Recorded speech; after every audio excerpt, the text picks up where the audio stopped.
Uniquely Issaquah, we celebrate someone whose fingerprints are on some of our community's most cherished celebrations and traditions. Robin Kelley has worn many hats, leading Salmon Days for more than a decade and guiding environmental education at the Salmon Hatchery and building bridges through our Sister Cities program. She has been honored in our City of Issaquah Hall of Fame and has inspired countless volunteers along the way. Today, we honor her decades of dedication to the place that she has always called home. Welcome, Robin. Thank you very much, Mayor. I'm happy to be here. It's fun to have you. So you've described Salmon Days as a homecoming for the fish and for you. What first pulled you towards festival work, and when did you realize it would turn into decades of service? Well, growing up in Issaquah, all I wanted to do was leave. I knew there was this bigger, better world out there besides That's Issaquah, hilarious. which was very small. I grew up here when my school bus, I lived at High Point, just east of Issaquah.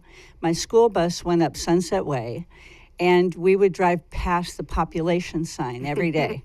And the day that it went over 1,000, the whole bus erupted because it was like, yes, we're here. We arrived. Exactly. Oh, that is hilarious. Being a city of 42,000 now. So, Right. Yeah, a few changes. Yeah, a few. But since that, I really wanted to explore. I wanted to go do other things, live other places, and I was lucky enough to find a partner, my husband Oscar, who also was willing to take that adventure with me. So we moved to Southern California and lived there for about 5 years. His company then transferred us to Washington, D.C. Mm-hmm. We lived there almost 5 years, and we came home on a vacation and said, this is where we need to be. That's So beautiful. we went back, packed up our stuff, took care of business, and moved home. And here we still are. It's still home. It still feels like home no matter what. It was, 900 people for years and years. And now the new population obviously is significantly more, and it still carries the heart of my hometown. Yeah, I love that. And was your chamber job the first job you got when you came back, or did you do something else before you I joined the did some chamber? contract work. Okay. When we came back, we both had been working long hours in professional careers, climbing the ladder. And when we decided to move back here, we decided to come back to what we called the real world. Mm-hmm. And so I said, I don't want to be commuting into the city, doing all of that. I want a change of life. It's different. We're past that. And so when we moved back here, I took some contract work. My sister worked for a small company called Quantum Medical Systems, which was then turned into Siemens. And her desk was a cardboard box. And they had a part-time person who had to leave. So I was a temporary hired to fill in for the part-timer for Siemens, or for Quantum. And just did the contract work. And then a hero in our community, Marty Budges. Yeah, Marty. Yeah, he and my sister convinced me that I should help them with the Rotary Run that was held during Salmon Days. Yeah. And so I didn't have any experience besides corporate events in the event world, but I went from the Rotary Run serving refreshments to more and more. And then pretty soon the festival office at the Chamber of Commerce had an opening, and I decided I could do this. I like this. So the festival office, I think a lot of folks in our community don't realize that not only does the chamber run the event, but that they had a festivals office. So that was your first job working on the festival for the chamber? It was. Oh, that's great. Yeah. And as a volunteer and moving up through that chain of command, why do you like Salmon Days so much? Why is it so special? I love Issaquah, and Salmon Days is the epitome of showing off something that you're proud of. I wanted to invite everybody we could to come and see what we love so much. So, Robin, I moved here in the early 90s, and man, oh man, did that festival grow. By the 2010s, Salmon Days was getting over 150,000 visitors. So what changes, big or small, helped turn it into this huge regional celebration that it is today? a festival director was hired, the first one, Lorene Lund, and she had worked with, I think it was Cairo TV. So she had an in with a Seattle network, and she was able to bring that collaboration out to Issaquah. That's great. And so that gave us visibility that we didn't have before. And also, Salmon Days became part of the Seafair family of events. So between those two things, it really attracted more people and got the word out to a greater community than just the east side. Now it was being promoted in the Puget Sound area. Oh, that's fantastic. I know that there's a lot of volunteers that are involved when you're working on a project like this. I know that the day after Salmon Days, people are maybe taking a small breath before they start the planning again. What kinds of chaotic and funny things would people not know occur when you're planning such a major event in such a small town? First, it's an amazing opportunity that we have to close the downtown area. I would go to state and national and international festival conferences to learn what I could.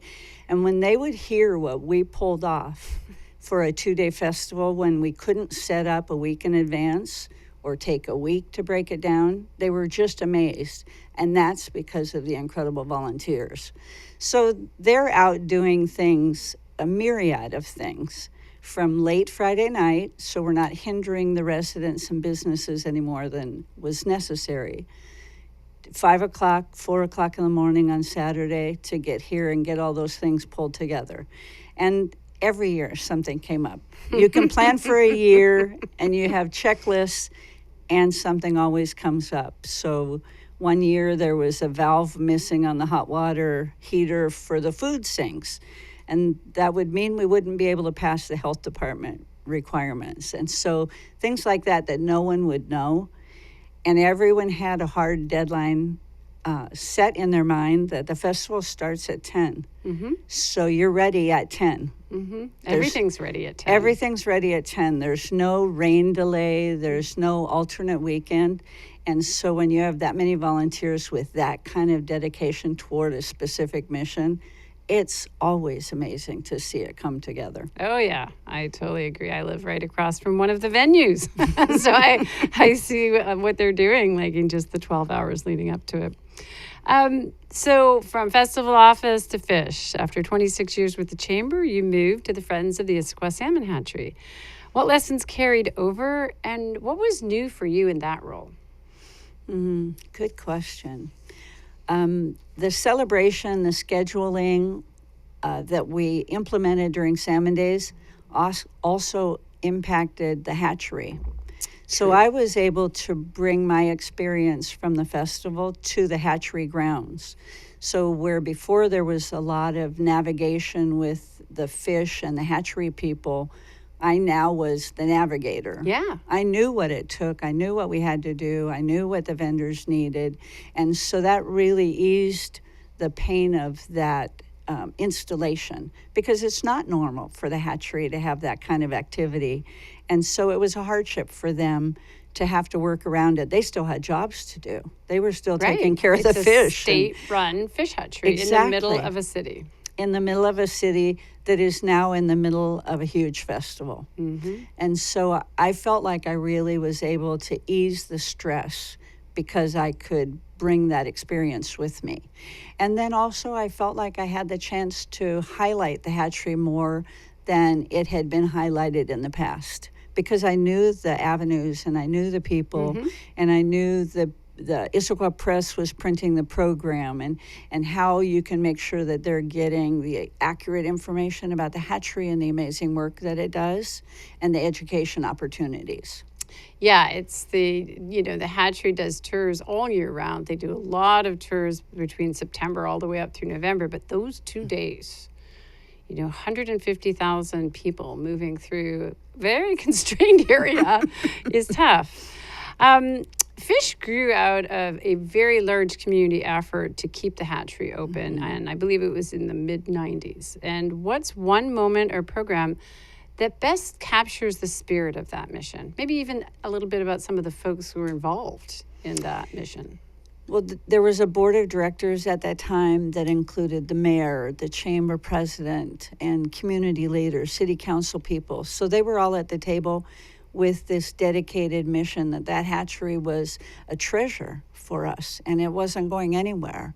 And and so with their association and collaboration, they brought a lot of attention from Olympia. They made sure that the hatchery wasn't going to close. I remember my first year at Salmon Days was the year they announced they were going to close a bunch of the salmon hatcheries. So we were getting calls not only about Salmon Days, but what was Salmon Days going to do if they closed the hatchery? Right. So it was a very dynamic time. But because there were so many well-connected, powerful people involved, they were able to just pull a miracle out of a hat and save it and get funding when there wasn't supposed to be any, right. and find private funds and corporate funds because of their connections. And so saving it and improving it was huge. When I was growing up here, they were just concrete ponds in the back. Big circular concrete ponds. Big circular concrete ponds, but not tanks with walls. Just the water got more shallow, like a little pond.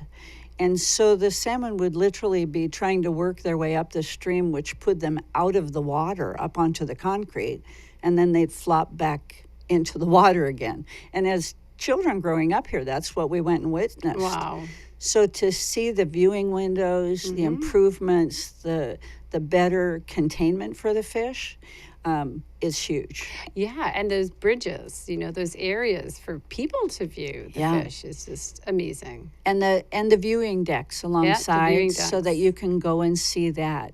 That bridge would get so full during Salmon Days that one year we put signs that had directionals so that we could try to flow the people through a little better than what was happening. Yes. I always tell people, come to Salmon Days, but come another time to see the fish because it's so crowded. I did too. When I worked for the festival and when I worked at Fish, I would tell them that. And I'm sure that through all of the school visits that you hosted or the out-of-town visitors came through, does anything stand out in your mind about a special group that came through or some task or challenge that you had? Well, that's a good question. We've had a lot of different visitors over the years, and we have foreign visitors that have come that they're here representing their business to one of our local businesses, especially, say, Costco and Microsoft. And then we have other foreign visitors who are just coming here on a tour. So one of the fun examples is we had a German band that came, and they came and saw the hatchery. We polled our docents, our volunteers, and found one that spoke German fluently. So she signed up to be their guide. And then they gave an impromptu concert after their tour. So that was very fun, a really good example. But we've had several governors, U.S. senators, Congress people come, and that's always exciting. You work with their staff and their security, which sets them apart and makes them a little bit more memorable. Especially Governor Gregoire, she came one year, and she's a very small woman in stature. And so she'd get lost in her security. The people would be around her, and you couldn't see her. But that was really fun. Those kinds of circumstances made it memorable, and we sure enjoyed them. And then also the school children. I mean, that's the heart and soul. The kids have to carry on the salmon. They have to care about the salmon and help step into the place where we all are now. And so finding things that can connect them so they remember and talk about it and think about it. And the hatchery grounds has great examples of the salmon and gives our amazing docents the chance for the kids and the visitors to be citizen scientists, if you will. But there are murals and statues and mosaics of salmon, so they can cover the information that they're trying to share or ask the questions at all of those different venues throughout the grounds, which makes it, I think, more fun and unique for the kids that are visiting.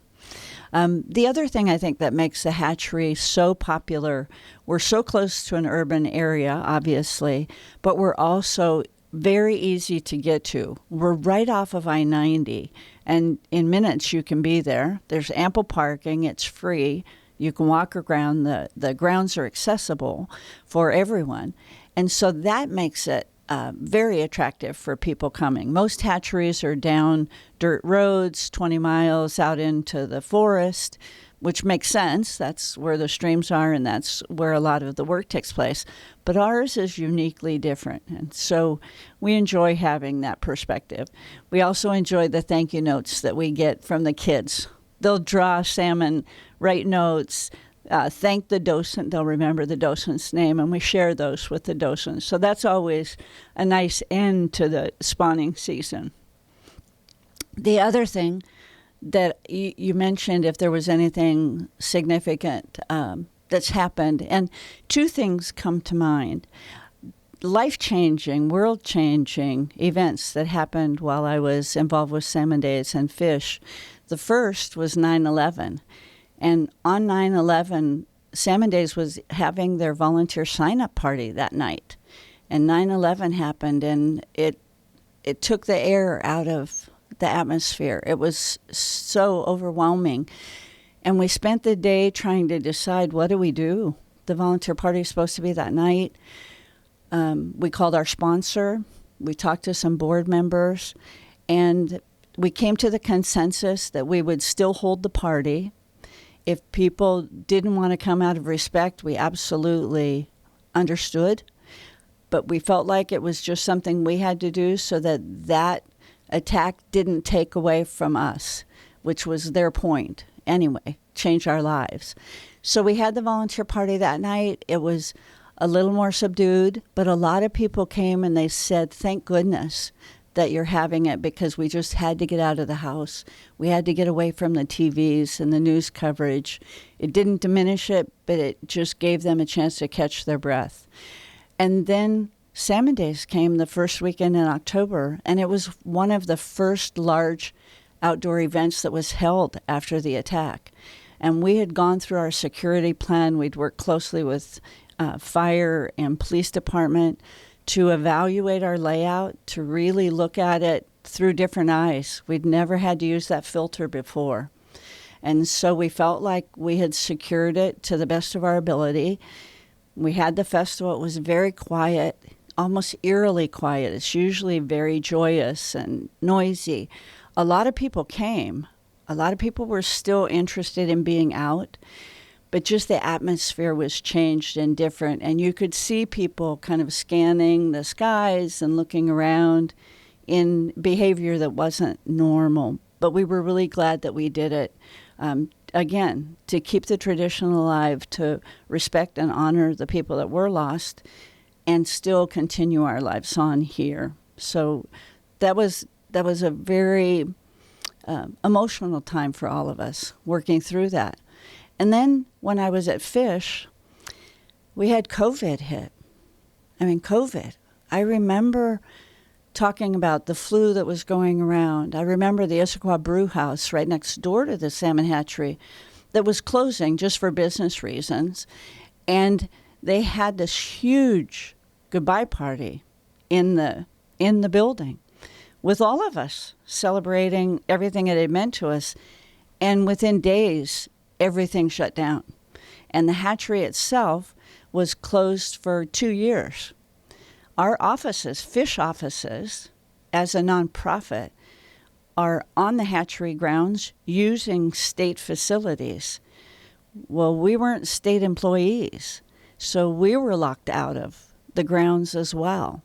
They'd let me go in every week and collect our mail, but it was very tightly held, and it was fenced in. They brought in chain link fence. The hatchery grounds always is wide open to the public. That's one of the joys of it.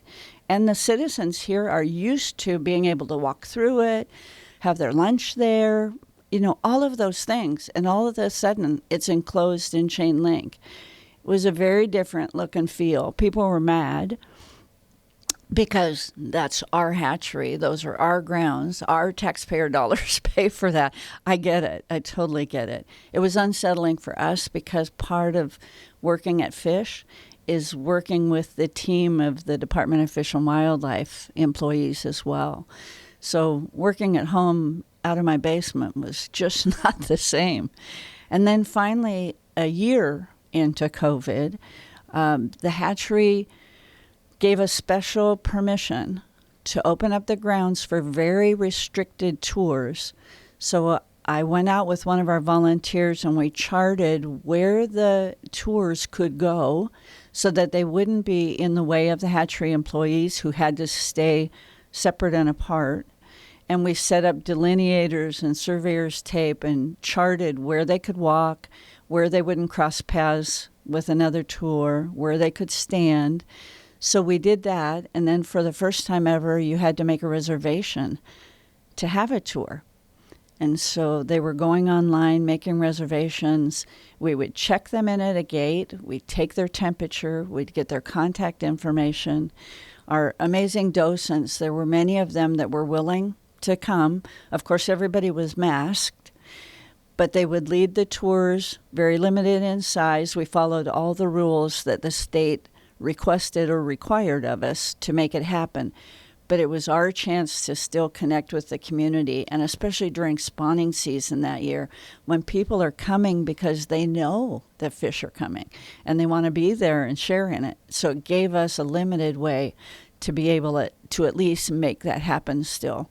And then by the end of the second year, they let it open back up, and people were so excited and so glad to come back, and schools were glad to come back. During COVID, we had one of our docents walk through the grounds with a camera videotaping a tour.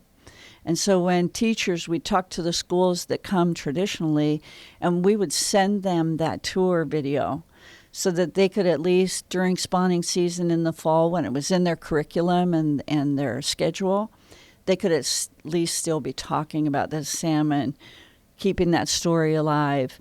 And then when the hatchery opened up, of course, they were all glad to be back in person. Those are my memories. They're wonderful. They're unique. Yeah, I love it. So one of your other big connections with our community is your involvement in the sister cities. So you've been part of Issaquah's Sister City Stories for years. Can you share a personal exchange or a friendship that shows the impacts that these cultural ties have had on you and Oscar over the years? It's been amazing. It was more than I ever could have imagined. I was invited to a meeting because they wanted to know how best we could honor the people coming from Morocco, from our new sister city, and was there a way I could incorporate that with Salmon Days? What could we do? What would it look like? And I was very concerned that we make sure that anything that we did do was respectful and honored them and their culture, because it's so easy to do something that could be interpreted as insulting. Well, we do a lot of silly, fun things, and we want this to be kind of really about the cultural exchange and all of that. Very respectful. Very respectful. So I was lucky and invited on the first trip. And so I got to Chefchaouen, Morocco. To Chefchaouen, Morocco.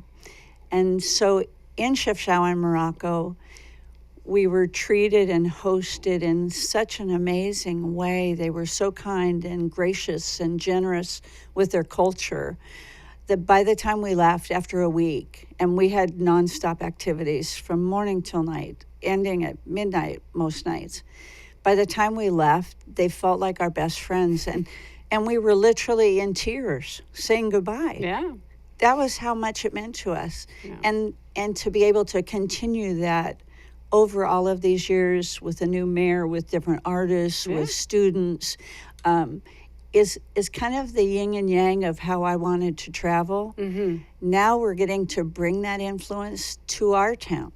And so from the northwest of Africa to the northwest of the United States, we shared those cultures that are so different, and yet we're all so similar.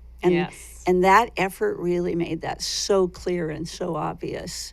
So how are the sister cities celebrated at Salmon Days? How do they get incorporated when we have an opportunity? Sure. We invite an artist. There's usually the Sister City Commission goes through applications, and they decide on an artist, a featured artist to bring over, or two, depending on the year.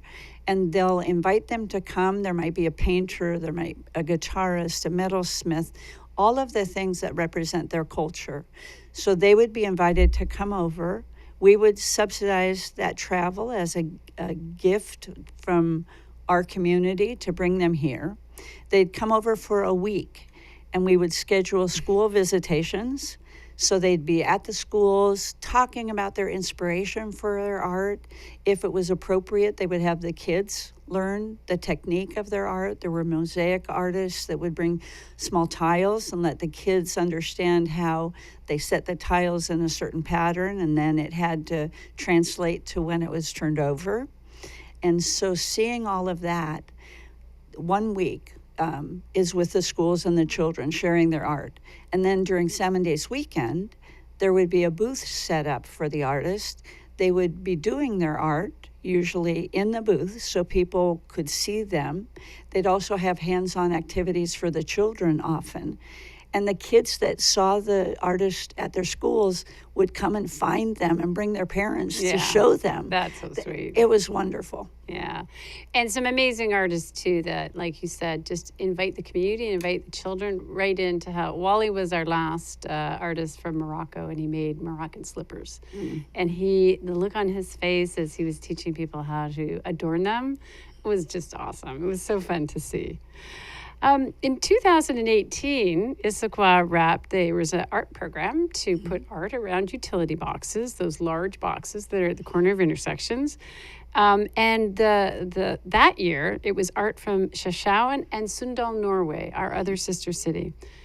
Why did that matter to you, and how did people react to this new artwork showing up in the community? How did people react? I think they reacted in acknowledgement throughout the year. Excuse me.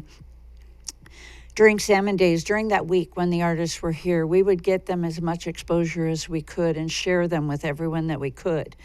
But then they go away, and how do we continue that care and interest? And those boxes really gave us a chance to highlight the artists that did the two that were made, two very Beautiful. unique kinds of art in very public settings where our community sees them all the time. Walk by them, drive by them. Absolutely. Yeah.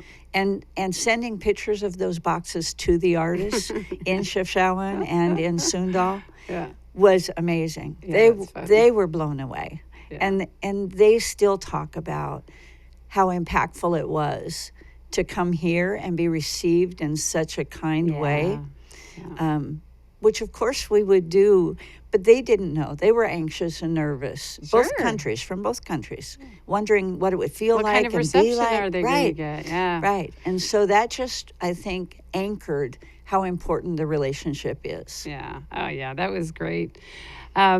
So when we talk about legacy and lessons, who are the unsung partners that make Salmon Days and Friends of Issaquah Salmon Hatchery work? You've known so many people over the decades. Yeah, so many.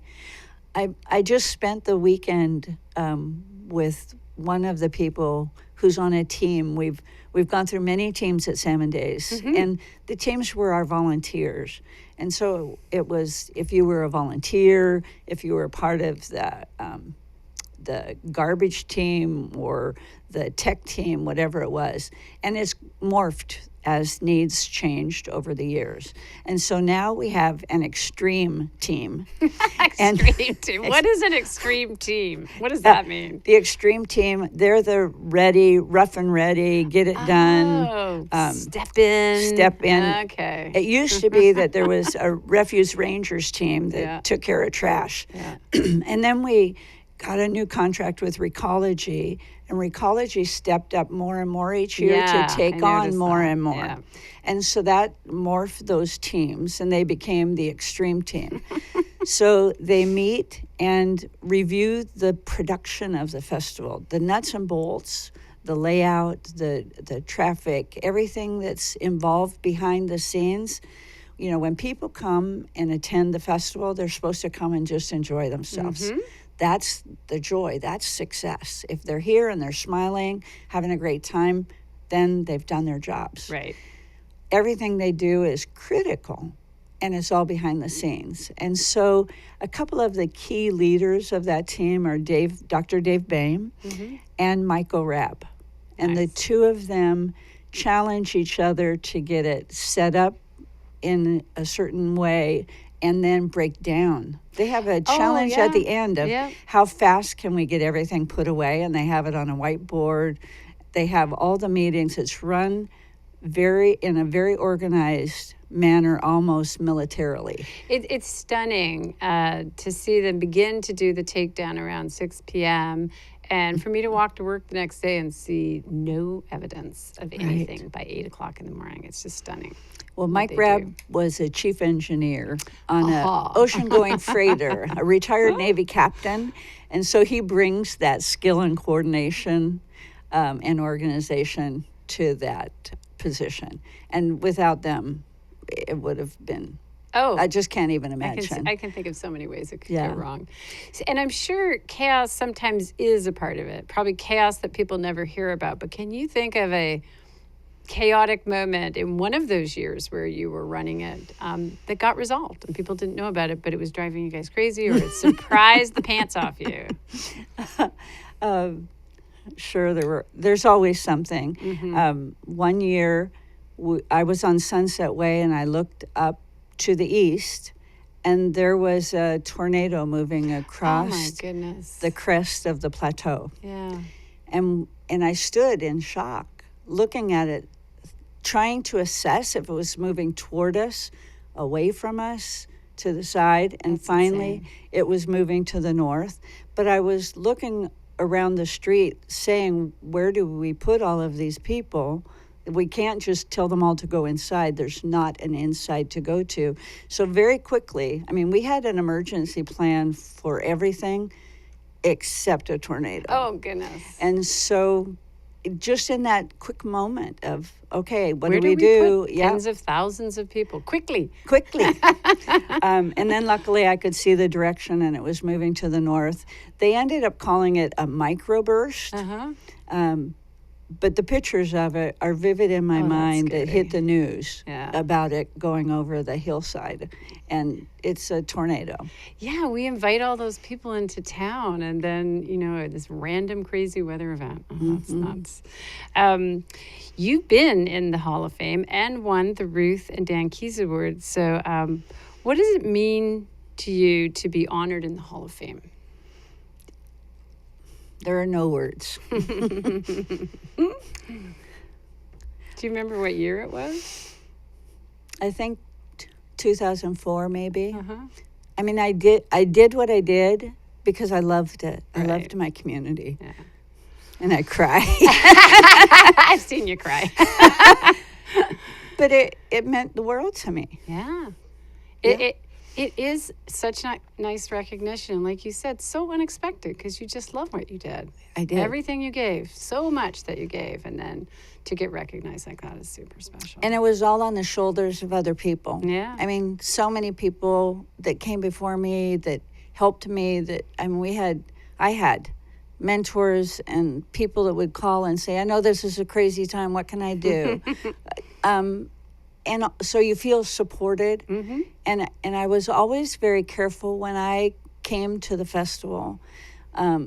Some people were frustrated because someone who had been before me said, my festival, my this, my that. And I heard them. And so I always said ours, the Salmon Days team, the festival. It was always about the team and the community and the festival together. It was not mine. I was coming and I'd be going, and it would still continue on. I never wanted it to be connected in that way. And that was something I learned from people before me, but then also I felt like people felt heard and empowered.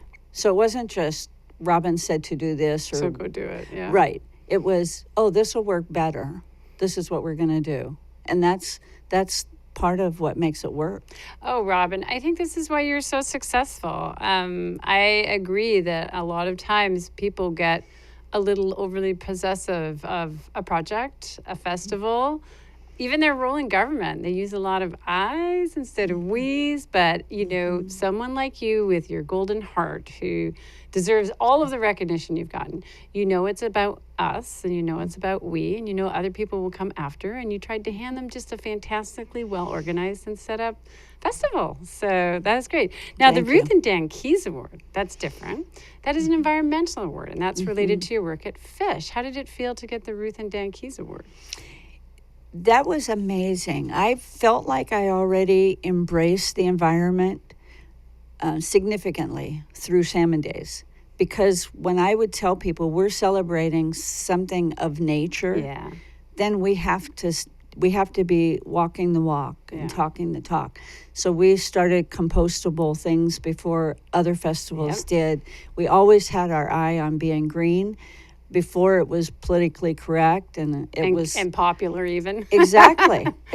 So when I went to Fish, that was the haven for it. Of course, this is where we can implement it. This is where we can tell the story through the fish, which is so impactful. It's one thing during a festival, there's a lot going on, and they can, appreciate it and coordinate and cooperate with you and what you're trying to do. But at the hatchery, they're seeing it. They're seeing the baby fish. They understand what it means if the trees are gone and the water's too hot and the fish can't survive that. There you have a living, breathing classroom. Yeah. And it's so much more meaningful that when the kids hear it and the adults hear it, they remember it and they tell others and they bring others. And that's real success. Oh, it is. My children went through that program as well. I can't remember if it was 4th grade or not, but I still crack up when I hear an adult talking about salmon and their child corrects them. It's like, okay, this education thing, it's really working. It's real. It's real. We were at a restaurant in Gilman Village having a meeting for Fish, and I had my folder open with the Fish paperwork, and the waitress came up, a young girl probably in her early 20s, and she saw the letterhead and she said, "Oh my God, when I was in 3rd grade, I went on a tour of the Salmon Hatchery." She spoke about it like it was yesterday. Oh, yeah. I mean, I think that's, one of the really great things about the Fish program, that it's well beyond the city of Issaquah and the Issaquah School District. There are school districts from all over that are sending, 3rd graders to come and learn about this very accessible science experiment happening right in your backyard. It's great. And luckily, salmon got to be really popular.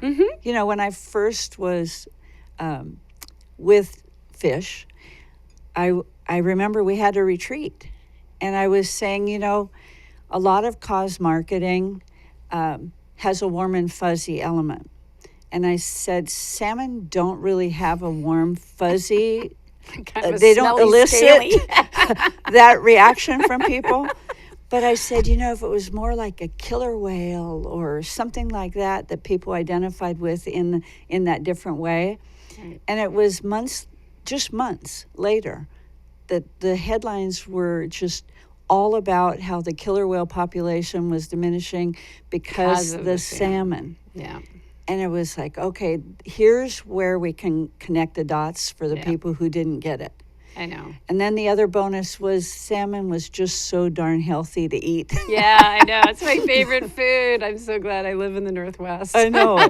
So between those two, it really sold the story and made it real in people's minds. Yeah, I watched that evolution over the decades. That's very cool. So you were very fortunate. You grew up in this area. And as you've said and seen, many other people have decided to bring their families here. And one of the constant emails that I get is, we've just moved here and I have kids, teenagers maybe.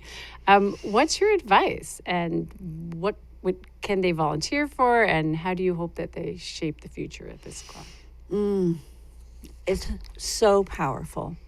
I mean, they can volunteer for the festival, get involved in that because it teaches you organization. It puts you with a lot of people that you wouldn't necessarily mingle with and work with. That's a honed skill that's so important. And so also being in leadership opportunities, the Sister City Commission, Yes. FISH, trying to have youth advisors on the boards. You can have the best intentions of board members, and their age is going to have an impact on what they add to the conversation. And so you're missing a whole void, and we need to have the people that are going to be taking over Yeah. in that conversation. So we're not thinking of things they're thinking of, and having them at the table opens up both the eyes of the older people and the eyes of the younger people, so they can hear where we are now, and they can start to give input on where they see it going, because it's not how we see it going. No, it's how they It's see how it. they see Yeah. it going. And for them to be able to be empowered and impactful, they have to have a voice. Yeah. And so being involved is critical. I love that little hook, get them involved, get them behind the scenes, get them shaping events and shaping conversations in the community. It's been amazing to watch youth join for our boards and commissions and the Youth Advisory Board and any kind of event or activity in town. It's very fun. I remember during Salmon Days, we had some youth come. We had a special meeting, and we had some youth come because we wanted to make sure we were having activities that they want to do. that they wanted to do, a certain demographic. We knew we had it nailed for the littler kids with our Field of Fun, and we knew we had things for the older adults that were attending, the fish and the art and the stages and music. But there was this void in those tween years. And so I brought some together. And what we had brainstormed that we thought would be a good idea, they not right on the mark. totally nixed. Yeah, and sure. ultimately they said, we just want to come and hang out and watch people. Yeah, so they want some good people watching. I think you also did the tech robots too. We did. That The is robotics so team. popular. Yeah. That is so fun to go over because there are little kids, tweens, teens, parents all watching that. And again, I'm like you. I just love that multi-generational connection that you can get at a festival. Yeah, that's great. It's so important, and it brings all of those generations together when maybe Yeah. they wouldn't be otherwise. Oh, they're absolutely not. It's we're so siloed in what we do Yeah. and our normal activities and habits Yeah. that to mix it up a bit, and especially with a festival, Oh, yeah. is It has just such a great feeling. The festival Yeah. has a wonderful feeling. Well, I want to thank you for coming in and chatting with me today. But I also just want to reiterate how grateful I'm a community member of over 30 years. And it's people like you who were born here, came back here, and invested themselves in all these special activities and fish and all of that. I am so grateful to you. And you deserve, the Hall of Fame, and you deserve the Ruth Keys Award and many, many more for everything that you have done to make this community great. So thank you, Robin. It was great to have you today. thank you. I appreciate those kind words. Thank you so much. You're welcome.